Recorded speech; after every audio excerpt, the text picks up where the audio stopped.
Dear students, welcome to my channel citizen classes. आज हम लोग क्लास 11th का बहुत इम्पॉर्टेंट चैप्टर डिस्कस करने जा रहे हैं, जो है बेसिक अकाउंटिंग टर्म्स।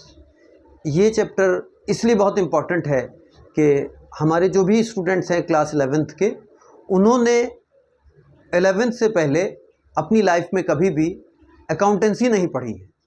तो अकाउंटेंसी में जो टर्म्स यूज़ होते हैं उससे उनका फैमिलियर होना बहुत ज़रूरी है। तो अकाउंट्स में जो सबसे इम्पॉर्टेंट टर्म है तो वो है कैपिटल, क्योंकि बग़ैर कैपिटल के कोई भी बिज़नेस नहीं किया जा सकता। तो सबसे पहला जो टर्म यहाँ पर दिया हुआ है वो है कैपिटल। अब कैपिटल क्या है इसके बारे में हम आपको बताते हैं।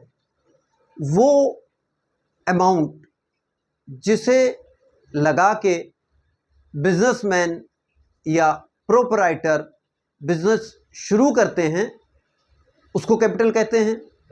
वो एसेट्स जिनको के बिजनेसमैन पहले अपने घर में यूज़ कर रहे थे, अब उसको वो बिज़नेस में ले आए और अब वो एसेट फर्दर बिज़नेस के लिए इस्तेमाल होगी, तो वो भी कैपिटल है। जैसे मान लीजिए कि आप एक व्यापारी हैं और आपके घर में एक कार थी जिसको आप अपनी फैमिली के लिए यूज़ करते थे, लेकिन आपने बिज़नेस शुरू किया तो अब आपने कार जो है वो बिज़नेस को दे दी कि अब कार हम घरेलू इस्तेमाल में यूज़ नहीं करेंगे, ये कार जो है अब हमारे बिज़नेस के लिए इस्तेमाल होगी। इसी तरह मान लीजिए आपके घर में फर्नीचर था और वो फर्नीचर आपके ऑफिस के लिए भी बहुत बढ़िया था, तो वो घर का फर्नीचर उठा के आप ऑफिस में ले आए और अब वो फर्नीचर जो है वो ऑफिस में इस्तेमाल होगा। तो ये जो पैसे लगाए थे आपने, जो आपने अपनी पर्सनल कार बिजनेस को दे दी और जो फर्नीचर आपने बिजनेस में यूज़ करना शुरू कर दिया, तो इन सब को हम कहेंगे कैपिटल। उसके बाद जो दूसरा इंपॉर्टेंट टर्म है वो है ड्राइंग्स। तो ड्राइंग्स जो हैं, आप सभी लोग ये जानते हैं कि हमारे फादर हैं, हमारे भाई हैं या हमारे चाचा हैं, ताऊ हैं, वो अगर कहीं पर जॉब करते हैं तो उनको महीने के एंड में उनके जॉब के मेहनताने के तौर पर सैलरी मिलती है। ठीक है, तो ये सैलरी जब मिलती है तो इसी से हमारे और आपके घरों का खर्च चलता है। और एक मज़दूर अगर हमारे घर में काम करने आता है तो जब वो काम कर लेता है तो हम उसको वेजेस देते हैं। इसी तरह से हमारे घर में जो पेंटर आते हैं, कारपेंटर आते हैं, मेसन आते हैं, तो वो जब अपना काम करते हैं तो हम उनको वेजेस देते हैं।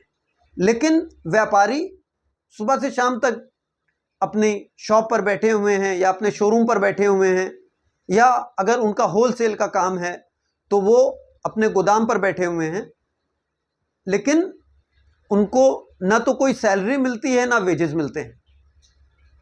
लेकिन फिर भी वो व्यापारी जो हैं वो भी हमारे और आप जैसे इंसान हैं, उनको भी अपने घर के खर्चे चलाने हैं। तो व्यापारी अपने घर के खर्चे चलाने के लिए जो पैसा बिजनेस से निकालते हैं उसको हम कहते हैं ड्राइंग्स इन कैश। ठीक है, अब मान लीजिए आप एक व्यापारी हैं और आपकी एक ग्रॉसरी शॉप है। तो ग्रॉसरी शॉप जो है उसमें आटा, दाल, चावल, ये सारी चीज़ें आप दुनिया को बेचते हैं, बहुत सारे लोगों को बेचते हैं, लेकिन इस आटे, दाल, चावल, घी का इस्तेमाल आपके घर में भी होता है। तो अगर आप अपनी शॉप से अपने घरेलू इस्तेमाल के लिए आटा ले गए, दाल ले गए, चावल ले गए, साबुन ले गए, तेल ले गए, तो ये सारी चीज़ें जो आप अपनी शॉप से उठाकर अपने घर में ले गए हैं, तो इनको हम कहते हैं ड्राइंग्स ऑफ गुड्स। तो ड्राइंग्स व्यापारी दो तरह से कर सकते हैं।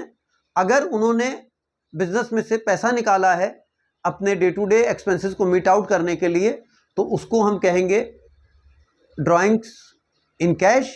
और अगर गुड्स निकाले हैं अपने घरेलू इस्तेमाल के लिए तो उसको हम कहेंगे ड्राइंग्स ऑफ गुड्स। अब इसके बाद एक तीसरा इंपॉर्टेंट टर्म है लायबिलिटीज। तो लायबिलिटीज किसको कहते हैं? जैसे आपने कहीं से उधार माल खरीदा, तो अगर आपने 4 लोगों से उधार माल खरीदा है तो उनको हम कहेंगे क्रेडिटर्स या सन्ड्री क्रेडिटर्स। इसी तरह से आपके बिजनेस में पैसे की कुछ कमी थी तो आपने बैंक से लोन लिया, ठीक है, तो ये भी आपकी लायबिलिटी हो गई। आपने अपने भाई से लोन लिया, अपनी बहन से लोन लिया, अपने चाचा ताऊ से लोन लिया, तो ये सारी भी आपके बिजनेस के लिए लायबिलिटीज हो गई, ठीक है। अब इसमें लायबिलिटीज के 2 टाइप्स होते हैं, एक होती है करंट लायबिलिटीज और एक होती है नॉन करंट लायबिलिटीज। तो डियर स्टूडेंट्स, जिन लायबिलिटीज का पेमेंट 12 मंथ्स के अंदर अंदर करना होता है तो उनको हम कहते हैं करंट लायबिलिटीज, और जिन लायबिलिटीज का पेमेंट 12 मंथ्स बीत जाने के बाद करना होता है, यानी आपने बैंक से लोन लिया और इसका रिपेमेंट जो आपको करना है वो 3 साल के बाद करना है, 4 साल के बाद करना है, तो इसको हम कहते हैं नॉन करंट लायबिलिटी। तो ये सारे जो 3 इंपॉर्टेंट टर्म्स मैंने आज आपको बताए, तो ये आप लोग याद कर लीजिएगा और इस वीडियो को बार बार देख लीजिएगा। ये आपके इन फ्यूचर हमेशा बहुत काम आएंगे।